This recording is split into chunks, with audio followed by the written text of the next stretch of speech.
Hey folks, and welcome to the video. My name's Ross, and today we were going to take a look at a little bit of fishing for you. My mom said I can't go outside right now, so I've just kind of been fishing in my room, you know.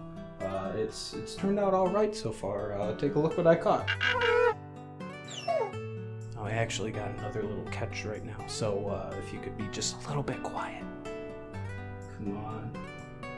Yes. No. Yeah. Oh. Almost got. Where is that music coming from? Guys, you gotta shut up. Why is it getting louder? No. Come on. Fuck!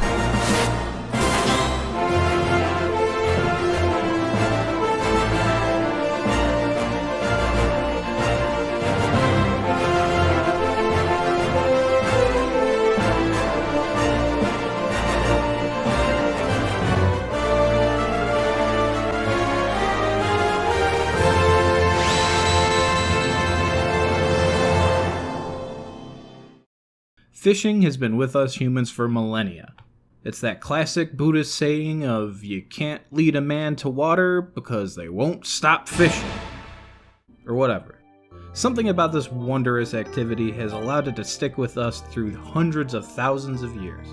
It's probably because fish taste so delicious, but what do I know? Humanity's obsession with fishing has also imprinted itself upon video games, of course. And that leads me to our topic today of fishing in video games. Specifically, fishing as it appears as a mini-game in RPGs. Why is it there? Does it serve a functional purpose? How does it play? And perhaps, most importantly, is it fun? Well, today we're going to explore all of this by looking at multiple different fishing mini-games in JRPGs. I find most fishing mini-games come in about 3 parts. One being the preparation for fishing, one being the battle or the actual minigame itself, and the third being the catch. What did you get and what are you going to do with it? Using these 3 parts, I intend to examine a few different fishing minigames from some of my favorite games. Those games being Persona 5, Dark Cloud 2, and Nier. No! Not that one. The sexy robot one.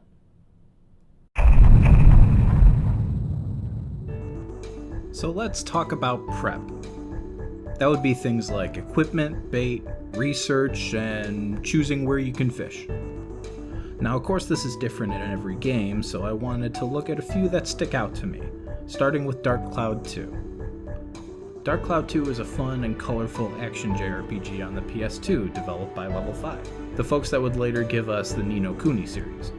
Dark Cloud 2 uses a few different mini-games to give good variety to the experience of the game, one of them of course being fishing. Now the prep for Dark Cloud 2's fishing is a little more complicated than most. You have your fishing rod, and much like your weapons in this game, it has stats, and all of those stats can be leveled up. The stats on the fishing rod relate to how far you can cast and how resistant your line is to breaking.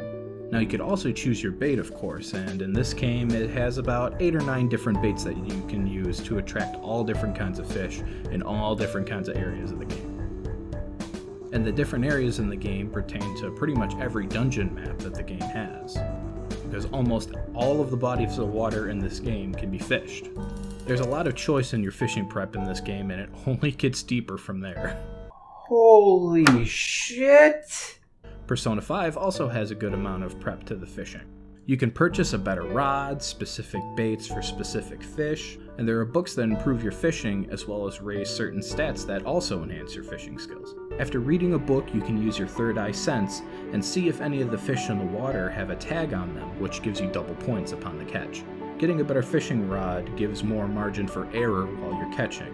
And to top it all off, one of your social skills directly correlates to how long that you can fish, meaning that if you max that stat out, you can fish for much longer than if you had not maxed it out. Now contrast this to Nier Automata that has nearly no prep. You innately have the ability to fish when you start the game, and if you equip a certain chip, it'll show you a button prompt whenever you are near a fishing place. You don't need bait, line, or a fishing rod, you just need to be by the water.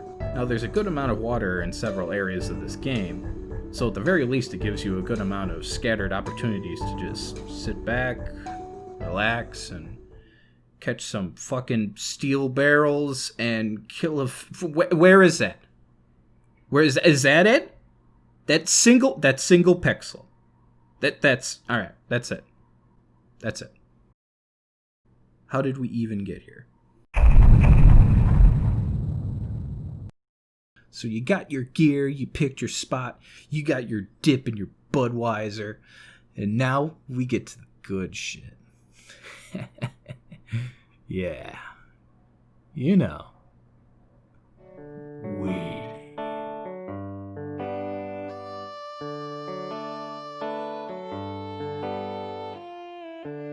But then,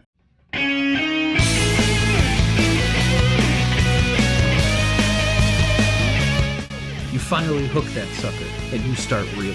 And this is the actual minigame. It's time for the fight of your life. And now, let's look how Nier Automata gets it done. Nice. With a single reactive button press, the fishing in Nier is all over. No real challenge other than recognizing when and where you need to press the button. It may not be super engaging or deep, but it gets the job done of giving a decent distraction from the main gameplay, and give you a bit of time to just relax. But where Nier gives little to play around with, we see games like Persona 5 and Dark Cloud 2 give some moderate engagement. Both Persona 5 and Dark Cloud 2 have similar mini-games when it comes to their fishing. Both have some sort of meter to indicate the tension or stress on the line, with a cursor to determine when it's safe to reel in. They also both demand some directional input out of you to make sure the tension doesn't get too high on the line, because if it does, you'll lose the fish and sometimes even waste the bait. This type of game is so common when it comes to fishing minigames, but it works well to produce some challenging and engaging fishing systems. Different fish can give a different amount of stress on the line, and if you mess up an input, rare fish will likely give you an even smaller margin of error than a common fish. I kind of prefer this type of minigame because not only does it offer an interesting break from the core gameplay, but also allows you to feel rewarded for performing well. But rewarded with what, you may ask? So, you finally catch the fish. It's a big fish, it's a small fish, it's a brown fish, it's a goldfish. Or even a... What's going on here? So what do you do with it? Where's the benefit? Again, this varies quite a bit in each of the games we've looked at so far. Nier Automata is probably the most baseline in terms of rewards. You catch a fish, you get the fish, you sell the fish for money, or you can eat the fish and die. Seriously, you only get trash to sell for more money. Is it a good way to make money in the game? Yeah, and it's enough money to justify sitting around for a couple of minutes whenever you get to a new body of water. Oh, and there's also this iron pipe weapon that you can get that... But hey, I know what you're asking. Ross, what about Persona? Nobody asked me that. Persona 5 rewards your fishing with points based on how many fish you catch, how big they are, and how rare they are. You use these points to purchase better fishing gear, better baits, and even some semi-decent accessories that can help you in your heists in the palaces. This system of spending time for reward was enough for me to waste several afternoon sessions ignoring innumerable waifus just to hook that mystical golden long boy. And of course, in Dark Cloud 2, you can future fish battle to the death in Mortal Kombat. Yeah, I think this is fine.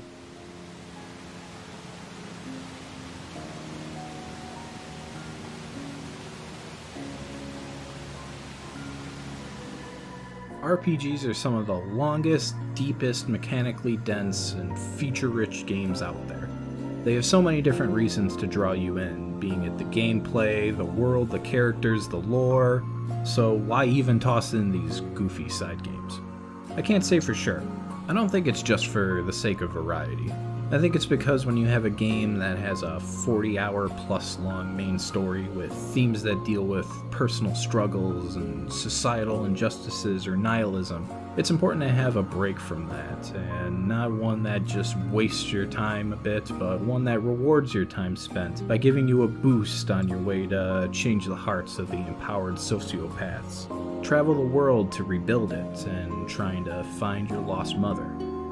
Or to choke a Shota robot. You know, when asked about why fishing was in JRPGs, a wise man once tweeted, JRPG needs fishing. At least his second try wasn't that bad.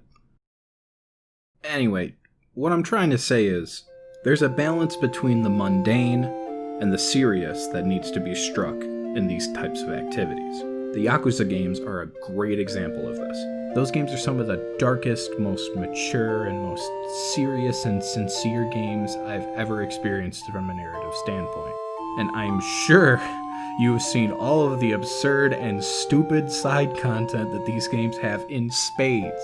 The balance between those two tones is something only truly special games can pull off. And that's why I think fishing is so important in RPGs. Hey folks, and thanks for watching. Hope you enjoyed the video. I took about 3 months to make this one too, but it's way shorter, so I had fun with it. Leave a like if you liked it. Comment down below what your favorite fishing systems are. I like to hear about them because I like checking them out. I really wanted to talk about Final Fantasy 15's fishing because I love it so much, but just didn't have time. More content's on the way. Buy Persona 4 Golden, please. PC.